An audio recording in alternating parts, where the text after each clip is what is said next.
Dans le livre de l'Apocalypse est mentionné cette expression de cet esprit. Elle est répétée plusieurs fois. Apocalypse 1, 4, 3, 1, 4, 6, 5, 6.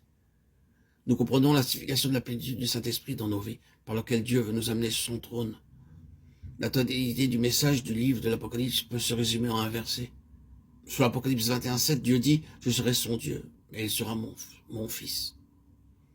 Toutes choses sont nouvelles dans la nouvelle création, le grand et permanent dessein de notre Dieu bien-aimé, en nous sauvant, et que nous puissions hériter toutes choses dans la nouvelle création.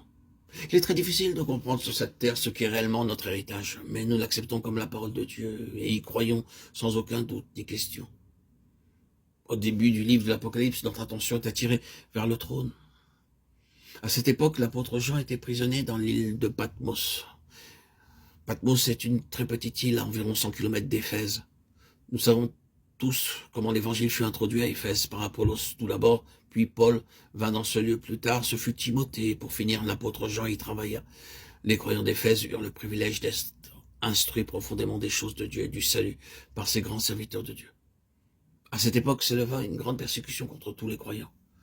Beaucoup furent dispersés, emprisonnés et même tués. Plusieurs autres perdirent leur premier amour. D'autres encore furent séduits par le faux renseignement de l'ennemi.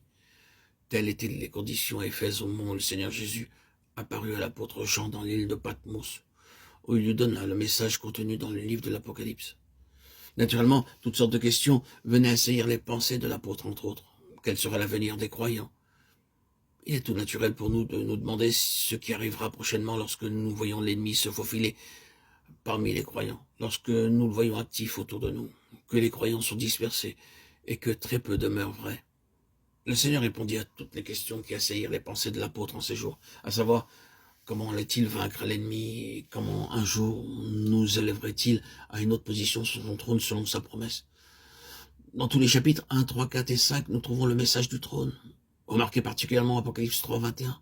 Il nous a révélé le clair dessein de Dieu. Il désire que nous soyons là sur son trône. Ne pensez pas que ce message s'adresse uniquement aux apôtres ou à d'autres dirigeants du peuple de Dieu. Le message est simple. À celui qui vaincra. Il est destiné à quiconque croit pourvu qu'il soit prêt à vivre une vie de triomphe. Avec l'aide de Dieu, le secours de sa grâce et de sa force, vous serez en mesure de réclamer votre part sur le trône du Seigneur Jésus-Christ. Le Seigneur déclare ceci.